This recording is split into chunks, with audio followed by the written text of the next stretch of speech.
जो लोग जिम जाते हैं या फिर वर्कआउट करते हैं, ज़्यादातर लोग अपनी डाइट में प्रोटीन रखते हैं, चाहे वो प्रोटीन सप्लीमेंट की फॉर्म में हो या फिर फूड की फॉर्म में हो। लेकिन समर आते ही बॉडी में bloating, gas, acidity, loose motion, इस तरह की प्रॉब्लम होने लगती है।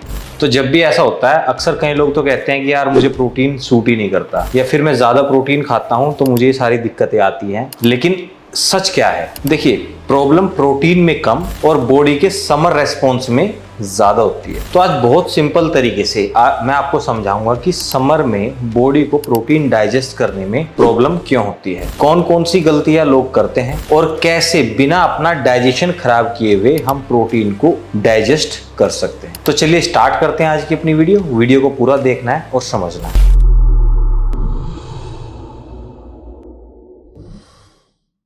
हेलो दोस्तों, welcome back to Powergenics. This is Vikas. तो सबसे पहले हम ये समझेंगे कि जो समर है इसमें बॉडी हमारी किस तरह से रिस्पॉन्स करती है। बेसिक साइंस क्या कहती है? जब गर्मी आती है तो हमारी बॉडी अपने आप ही अंदर से खुद को कूल करने की कोशिश करती है, साथ ही ज्यादा पसीना आता है जिसकी वजह से बॉडी से इलेक्ट्रोलाइट और पानी दोनों के दोनों ज्यादा क्वांटिटी में लॉस होता है। इस वजह से क्या होता है, हमारा जो डाइजेशन है वो स्लो हो जाता है। पेट के अंदर जो एसिड होते हैं जो डाइजेशन में हेल्प करते हैं वो इम्बैलेंस हो जाते हैं और साथ ही साथ डिहाइड्रेशन बढ़ जाता है। अब जो प्रोटीन है वो एक हैवी न्यूट्रिएंट है, कार्ब्स की तरह जल्दी से बॉडी में डाइजेस्ट नहीं होता। प्रोटीन को ब्रेक डाउन करने के लिए बॉडी को एंजाइम्स और प्रॉपर हाइड्रेशन दोनों चाहिए होते हैं। अगर आपकी बॉडी पहले से ही डिहाइड्रेटेड है तो प्रोटीन डाइजेशन अपने आप में वीक होने लगता है। अब थोड़ा सा समझते हैं कि समर में मतलब गर्मियों में वे प्रोटीन से क्या प्रॉब्लम होती है। बहुत सारे लोग क्या करते हैं, प्रोटीन की एक स्कूप की बजाय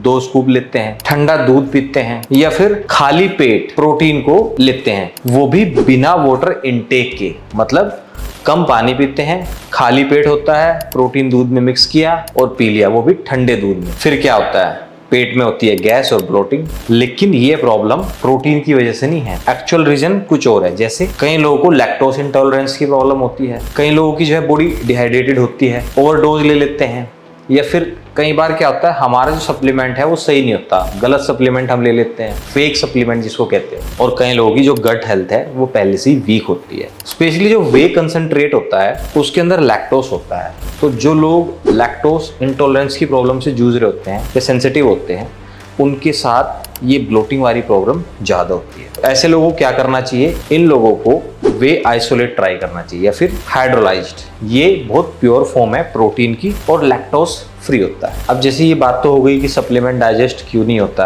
जो छोटे छोटे कुछ कारण मैंने बताए। ऐसे ही जो फूड से हमें प्रोटीन मिलता है, कई लोगों को उसको डाइजेस्ट करने में भी दिक्कत आती है गर्मियों में।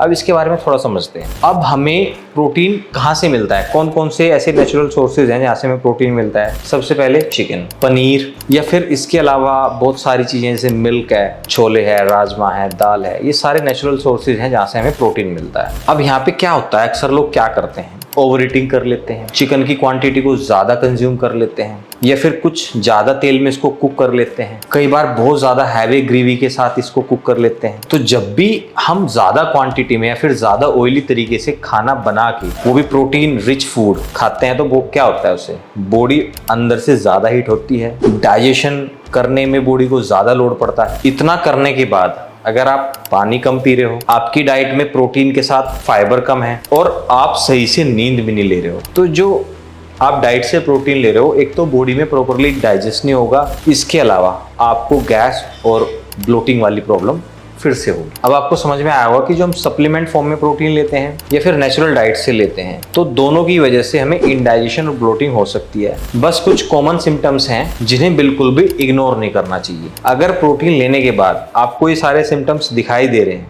कौन कौन से, acidity, constipation, loose motion, nausea, extreme bloating या फिर बॉडी फटीग, तो आपको इनको बिल्कुल भी इग्नोर नहीं करना चाहिए। तो अब इन सारी प्रॉब्लम्स का सोल्यूशन क्या है? देखिए, सोल्यूशन नंबर 1, एक तो अपनी वाटर इनटेक बढ़ाओ, क्योंकि गर्मियों में प्रोटीन इनटेक के साथ बॉडी को हाइड्रेटेड रखना भी बहुत जरूरी है। इससे हमारी किडनी पर अननेसेसरी लोड नहीं पड़ता। दूसरा, प्रोटीन की क्वांटिटी को स्प्लिट करो। मान लो आप एक टाइम में 50 ग्राम प्रोटीन ले रहे हो तो उसको आधा कर दो, 25 ग्राम कर दो। अपनी एक डाइट में 20 से 25 ग्राम प्रोटीन रखो, चाहे वो आप फूड से ले रहे हो चाहे आप सप्लीमेंट से ले रहे हो। तीसरा, कोल्ड मिल्क अवॉइड करो, स्पेशली जिन लोगों को डाइजेशन का इशू रहता है। चौथा, अपनी गट हेल्थ को इंप्रूव करो। डाइट में कुछ चीजें ऐड करो, जैसे कर्ड, कुछ फ्रूट्स, फाइबर और प्रोबायोटिक्स। इससे आपकी गट हेल्थ काफी इंप्रूव होती है। फिफ्थ, जो चीप प्रोटीन आते हैं या फिर जो डुप्लीकेट वे प्रोटीन मार्केट में मिलते हैं, अगर आप गलती से भी उनको खरीद लेते हो तो ये बहुत ज्यादा डाइजेस्टिव इश्यूज क्रिएट करते हैं, तो इनको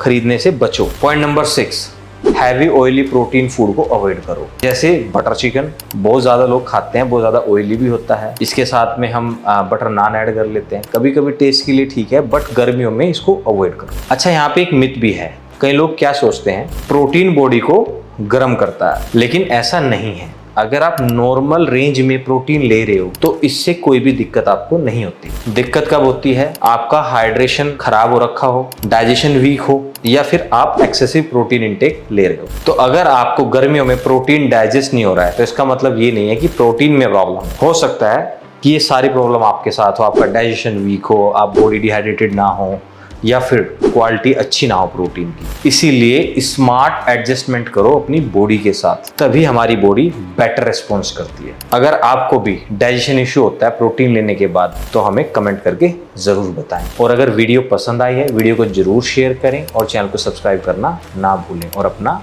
ध्यान रखें और बने पावर जनरेशन विद पावर जेनिक्स।